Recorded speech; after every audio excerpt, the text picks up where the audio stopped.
Hi லட்டூஸ், welcome to laddu குட்டி family. Laddu குட்டிக்கு exam start ஆகிடுச்சு, அதனால் படிக்க ஆரம்பிச்சிட்டாரு. நாங்கள் லட்டு குட்டிக்கு லன்ச் ப்ரிப்பேர் பண்ணுறதுக்கு கிச்சனுக்கு வந்தாச்சு. எங்கள் வீட்டில் டீ காஃபீஸ் எதுவுமே கிடையாதுங்க. அதனால் அம்மா ப்ரிப்பேர் பண்ண சத்து மாவு மட்டும்தான் குடிப்போம். எங்களோட மார்னிங் ரொட்டீன் இதுலேருந்து தான் ஸ்டார்ட் ஆகும். எங்களோட வீட்டில் 4 பேர் இருக்கோம் அப்படின்றதுனால 3 ஸ்பூன் சத்து மாவு பாலில் ஆட் பண்ணுறாங்க. ஸோ நாங்கள் டேஸ்ட்டுக்காக பால் தான் யூஸ் பண்ணுவோம். நீங்கள் இந்த சத்து மாவை பால்லையும் ஆட் பண்ணலாம், தண்ணிலையும் ஆட் பண்ணி பாயில் பண்ணி நம்ம குடிச்சிக்கலாம். சரிங்களா? இந்த சத்து மாவில் பல வகையான சிறுதானியங்களை ஆட் பண்ணி தான் நாங்கள் சத்து மாவு ரெடி பண்ணுறோம். உங்களுக்கும் இந்த சத்து மாவு தேவை அப்படின்னா டிஸ்கிரிப்ஷனில் வாட்ஸ்அப் நம்பர் கொடுக்குறேன், அதில் ஆர்டர் ப்ளேஸ் பண்ணிக்கோங்க. சத்து மாவு ரொம்ப எனர்ஜெட்டிக்காக இருக்குங்க. லட்டு குட்டி இதை குடிச்சிட்டு தான் ரொம்ப பூஸ்டப்பாக உட்காந்துருக்கான். ஓகேங்களா? மீன்வாயில் லட்டு குட்டிக்கு லன்ச் ப்ரிப்பேர் பண்ணுறதுக்காக முருங்கைக்காய் காரக்குழம்பு ரெடி பண்ணோம். அதுக்காக சின்ன வெங்காயம், பூண்டு, முருங்கைக்காய், தக்காளி இது எல்லாமே என்ன பண்ணியிருக்கோம் அப்படின்னா கட் பண்ணியிருக்கோம். அது ரெடி பண்ணலாமா? வானலை ஹீட் பண்ணிவிட்டு அதில் உங்களுக்கு தேவையான நல்லெண்ணெய் யூஸ் பண்ணிக்கோங்க. நல்லெண்ணெய் யூஸ் பண்ணிங்கன்னா டேஸ்ட் நல்லாயிருக்கும். அதில் வடகம் போட்டுக்கணும். சாரிங்க, நான் வடகம் ஆட் பண்ணுறது, வெங்காயம் ஆட் பண்ணுறது நான் காமிக்கலை, ஏன்னா எனக்கு டைம் இல்லை. ஸோ அதனால் அது காமிக்க முடியல.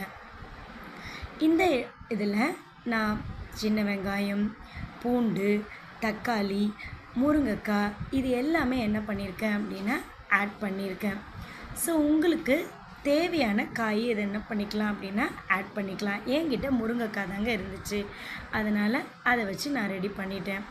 இந்த சைட் கஞ்சி ரெடி ஆகிடுச்சிங்க. கஞ்சி பார்த்திங்களா எவ்வளோ கெட்டியாக பால் நேரத்துக்கு நல்ல டேஸ்டியாக வந்துருச்சு. இந்த நேரத்தில் அது கொஞ்சம் பொங்கி வர நேரத்தில் நீங்கள் ஸ்டவ் ஆஃப் பண்ணிவிட்டு கஞ்சி இறக்கி வச்சுருங்க. டேஸ்ட்டுக்காக நாட்டு சர்க்கரை யூஸ் பண்ணிக்கலாம். உங்களுக்கு வேணும்னா வெல்லம் இல்லைன்னா ஒயிட் சுகர் கூட ஆட் பண்ணிக்கோங்க. நாட்டு சர்க்கரை ஆட் பண்ணுறீங்க அப்படின்னா ரொம்ப ஹெல்த்தியாக இருக்கும். அதனால் எங்கள் வீட்டில் நாங்கள் எப்போவுமே நாட்டு சர்க்கரை தாங்க யூஸ் பண்ணுவோம். ஸோ அதனால் உங்கள் டேஸ்ட்டுக்கு எதுவோ அதை நீங்கள் யூஸ் பண்ணிக்கோங்க. இந்த சைடு முருங்கைக்காய் கொஞ்சம் வெந்து வந்துருச்சுங்க. அதில் மிளகாய்த்தூள், மஞ்சள் தூள், உப்பு இதை ஆட் பண்ணி கொஞ்சம் வதக்கிக்கோங்க. நெக்ஸ்ட்டு அதில் தேவையான அளவு புளித்தண்ணி ஊற்றிக்கோங்க. எங்கள் வீட்டில் கொஞ்சம் தான் குழம்பு தேவை அப்படின்றனால நான் ஒரு எலுமிச்சப்பழ சைஸ் அளவுக்கு புளி எடுத்துக்கிட்டேங்க. நெக்ஸ்ட்டு தண்ணி ஊற்றி அந்த குழம்பு கொதி வர்ற மாதிரி பார்த்துக்கோங்க. இந்த நேரத்தில் லட்டு குட்டி படிச்செல்லாம் முடிச்சுட்டு ஸ்கூலுக்கு ரெடி ஆகிட்டுருக்காரு. நாங்களும் லன்ச் ப்ரிப்பேர் பண்ணிகிட்ருக்கோங்க. 7:30 மணிக்கெலாம் ஸ்கூல் பஸ் அவனுக்கு வந்துடும். அதுக்குள்ளார நாங்கள் லன்ச் பாக்ஸ் ரெடி பண்ணணும். ஸோ குழம்புல ஒரு சின்ன டிப்ஸ், முந்திரி பருப்பும் கொஞ்சமாக தேங்காயும் நீங்கள் அரைச்சி ஊற்றுனீங்க அப்படின்னா குழம்போட டேஸ்ட் ரொம்ப ரொம்ப சூப்பராக இருக்குங்க. எங்கள் வீட்டில் காரம் ரொம்ப சேர்க்க மாட்டோம், அதனால் நாங்கள் இந்த டிப்ஸ் யூஸ் பண்ணுவோம்.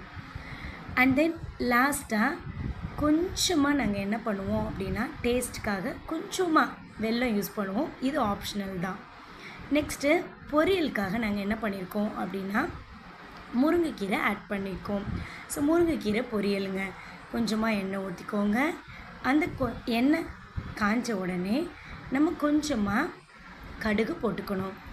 கடுகு பொரிஞ்சு வந்த உடனே அதில் உளுத்தம்பருப்பு ஆட் பண்ணிக்கோங்க. ஸோ உளுத்தம்பருப்பு, வெங்காயம், கொஞ்சமாக பூண்டு ஆட் பண்ணிக்கோங்க. சரிங்களா?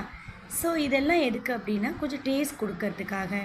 நான் இங்கே பார்த்தோம் அப்படின்னா சின்ன வெங்காயம் தாங்க யூஸ் பண்ணியிருக்கேன். நீங்களும் சின்ன வெங்காயம் யூஸ் பண்ணிங்க அப்படின்னா முருங்கைக்கீரைக்கு ரொம்ப ரொம்ப டேஸ்ட்டாக இருக்கும். ஓகே, தென் கொஞ்சமாக பூண்டு ஆட் பண்ணிக்கோங்க. நெக்ஸ்ட்டு உங்கள் ஃப்ளேவருக்கு தகுந்தாப்பில் உப்பு, அதுக்கப்புறம் கழுவி வச்சுருந்த முருங்கைக்கீரையை ஆட் பண்ணணும். ஸோ இந்த மாதிரி முருங்கைக்கீரை வெந்து வர வரைக்கும் நம்ம கொஞ்சம் வெயிட் பண்ணலாங்க. லட்டு குட்டி கஞ்சியெல்லாம் குடிச்சிட்டு ரெடியாக இருக்காரு. நான் உங்களுக்கு இந்த வீடியோவோட எண்டில் உங்களுக்கு காமிக்கிறேன். மறக்காமல் வீடியோவை லைக் பண்ணுங்கள், ஷேர் பண்ணுங்கள். சப்ஸ்கிரைப் பண்ணலைன்னா சப்ஸ்கிரைப் பண்ணுங்கள், பெல் ஐக்கானை கிளிக் பண்ணுங்கள். அவருக்கு கீரைலாம் கொஞ்சம் பிடிக்காதுங்க.